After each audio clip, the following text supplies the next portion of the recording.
السلام علیکم ناظرین، میں ہوں کامران خان اور آپ دیکھ رہے ہیں شو نیوز۔ آپ کو بتاتے چلیں کہ مریم نواز نے آج گوجرانوالہ میں جلسے سے خطاب کرتے ہوئے اس بات کا اعادہ کیا ہے کہ یہ تحریک جو ہے اب چل پڑی ہے اور اپوزیشن جو ہے وہ متحد ہے حکومت کے خلاف۔ حکومت کی نااہلی جو ہے اب اس کا خاتمہ لازمی ہوگا اور اپوزیشن جو ہے وہ حکومت کو ختم کر کے اور حکومت کے ٹینیور کو جو ہے ختم کر کے ہی واپس جائے گی۔ یہاں پہ یہ کہنا بہت ضروری ہے کہ یہ جلسہ جو ہے یہاں پہ پاکستان کی چھوٹی بڑی جماعتوں نے مل کر جو ہے حکومت کے خلاف الائنس بنایا ہے اور پاکستان ڈیموکریٹک موومنٹ جو ہے اس کے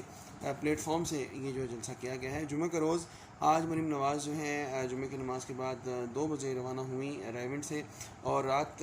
شام کے وقت جو ہے گوجرانوالہ پہنچی۔ وہاں پہ بہت بڑی تعداد میں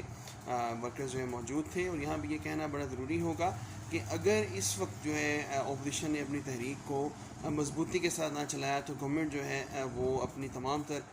خامیوں کے باوجود قابو پا جائے گی اور 5 سال مکمل کر لے گی۔ کہنا اب یہ ہے کہ اگر مریم نواز اپنے ارادے میں پختہ ہیں تو حکومت جو ہے اس کو ٹف ٹائم دینے کے لیے انہیں اپنی تحریک کو جاری رکھنا پڑے گا۔